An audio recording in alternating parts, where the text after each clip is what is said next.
ವೆಂಕಟೇಶಾಯ. ಪವಿತ್ರವಾಣಿ, ಮನಸ್ಸಿಗೆ ಶಾಂತಿ, ಜೀವನಕ್ಕೆ ದಾರಿ.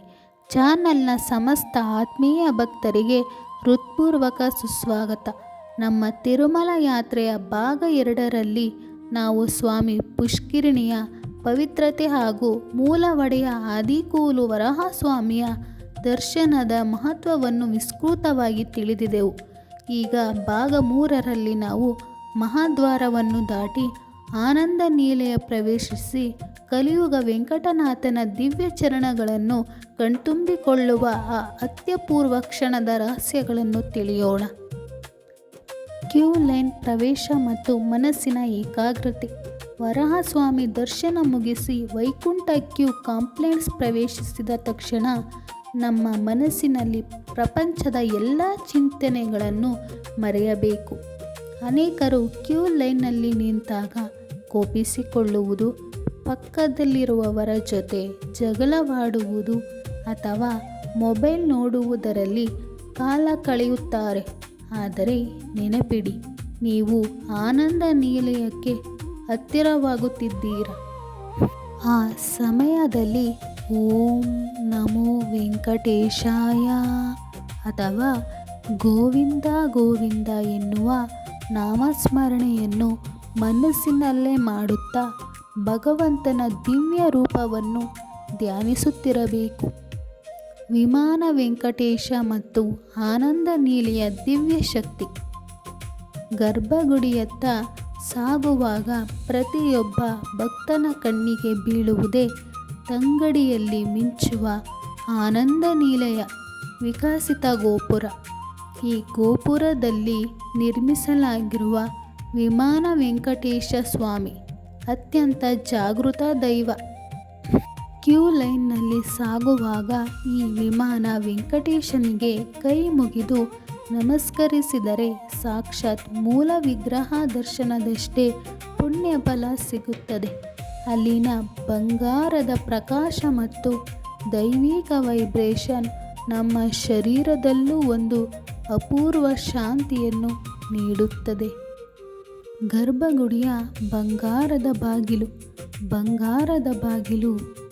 ದಾಟಿ ಒಳಗೆ ಹೋದಾಗ ಭಕ್ತರ ದಟ್ಟಣೆಯಿಂದಾಗಿ ಸ್ವಾಮಿಯ ದರ್ಶನ ನಮಗೆ ಕೇವಲ ಕೆಲವು ಸೆಕೆಂಡುಗಳಷ್ಟು ಸಿಗುತ್ತದೆ.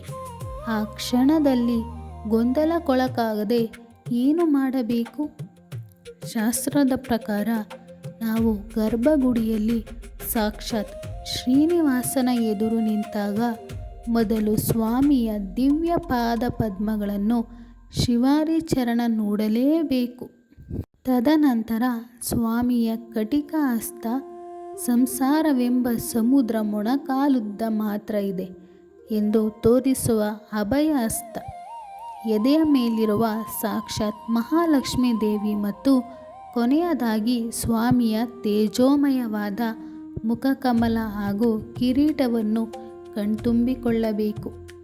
ಸ್ವಾಮಿಯ ಪ್ರಶಾಂತ ನೋಟವನ್ನು ಒಮ್ಮೆ ನಮ್ಮ ಕಣ್ಣಿನಿಂದ ಮನಸ್ಸಿಗೆ ಇಳಿಸಿಕೊಂಡರೆ ಆ ದೃಶ್ಯ ಜನ್ಮ ಜನ್ಮಾಂತರಕ್ಕೂ ನಮ್ಮ ಜೊತೆ ಉಳಿಯುತ್ತದೆ. ಶ್ರೀವಾರಿ ಹುಂಡಿ ಸೇವೆ, ಅಹಂಕಾರ ಕರಗಿಸುವ ಜಾಗ. ದರ್ಶನ ಮುಗಿಸಿ ಹೊರಗೆ ಬಂದ ತಕ್ಷಣ ನಮಗೆ ಎದುರಾಗುವುದೇ ಪವಿತ್ರವಾದ ಶ್ರೀವಾರಿ ಹುಂಡಿ. ಹುಂಡಿಗೆ ಹಣ ಅಥವಾ ನಾಣ್ಯವನ್ನು ಹಾಕುವಾಗ ಎಂದಿಗೂ ಅಹಂಕಾರದಿಂದ ನೀಡಬಾರದು.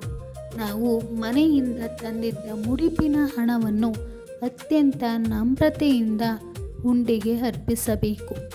ಸ್ವಾಮಿ, ನೀನು ಕೊಟ್ಟ ಐಶ್ವರ್ಯದಲ್ಲಿ ಸಣ್ಣ ಅಂಶವನ್ನು ನಿನಗೆ ಸಲ್ಲಿಸುತ್ತಿದ್ದೇನೆ. ನಮ್ಮ ಕುಟುಂಬದಲ್ಲಿ ಧರ್ಮ, ಶಾಂತಿ, ನೆಮ್ಮದಿ ನೆಲೆಸಲಿ ಎಂದು ಪ್ರಾರ್ಥಿಸಿ ಕಾಣಿಕೆ ಹಾಕಬೇಕು.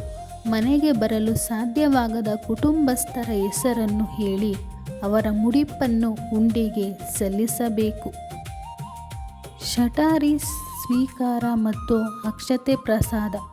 ಹುಂಡಿ ಸೇವೆಯ ನಂತರ ಅರ್ಚಕರು ನಮ್ಮ ತಲೆಯ ಮೇಲೆ ಶ್ರೀನಿವಾಸನ ದಿವ್ಯ ಪಾದಗಳನ್ನು ಪ್ರತಿನಿಧಿಸುವ ಶಟಾರಿಯನ್ನು ಇಡುತ್ತಾರೆ.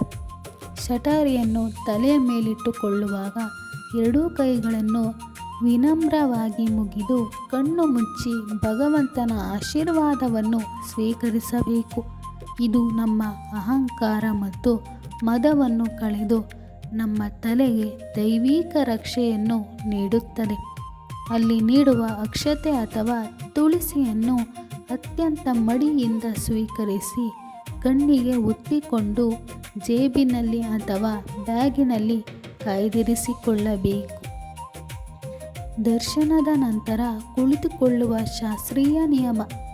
ದೇವಸ್ಥಾನದಿಂದ ಹೊರಗೆ ಬಂದ ತಕ್ಷಣವೇ ಕಾಂಪೌಂಡ್ ಅಂಗಳದಲ್ಲಿ ಕನಿಷ್ಠ 2 ನಿಮಿಷಗಳ ಕಾಲ ಪ್ರಶಾಂತವಾಗಿ ಕುಳಿತುಕೊಳ್ಳಬೇಕು. ಹೀಗೆ ಕುಳಿತು, ಸ್ವಾಮಿ ವೆಂಕಟರಮಣ, ನಿನ್ನ ದಿವ್ಯ ದರ್ಶನದಿಂದ ನನ್ನ ಮನಸ್ಸು ಪವಿತ್ರವಾಯಿತು.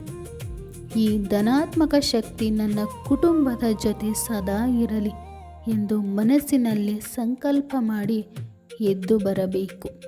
ಬಂಧುಗಳೇ, ಈ ರೀತಿ ಶ್ರದ್ಧೆ, ಭಕ್ತಿ ಮತ್ತು ಮಡಿಯಿಂದ ವೆಂಕಟನಾಥನ ದರ್ಶನ ಪಡೆದಾಗ ನಮಗೆ ಸಂಪೂರ್ಣ ಯಾತ್ರೆಯ ದಿವ್ಯ ಫಲ ಲಭಿಸುತ್ತದೆ. ಮುಂದಿನ ಭಾಗ 4ರಲ್ಲಿ ಶ್ರೀನಿವಾಸನ ಲಡ್ಡು ಪ್ರಸಾದದ ರಹಸ್ಯ, ಮನೆಗೆ ತರಬೇಕಾದ ಪವಿತ್ರ ವಸ್ತುಗಳು ಮತ್ತು ಮನೆಗೆ ಬಂದ ತಕ್ಷಣ ಮಾಡುವ ಮಹಾ ಮಂಗಳಾರತಿ ವಿಧಿಯನ್ನು ತಿಳಿಯೋಣ.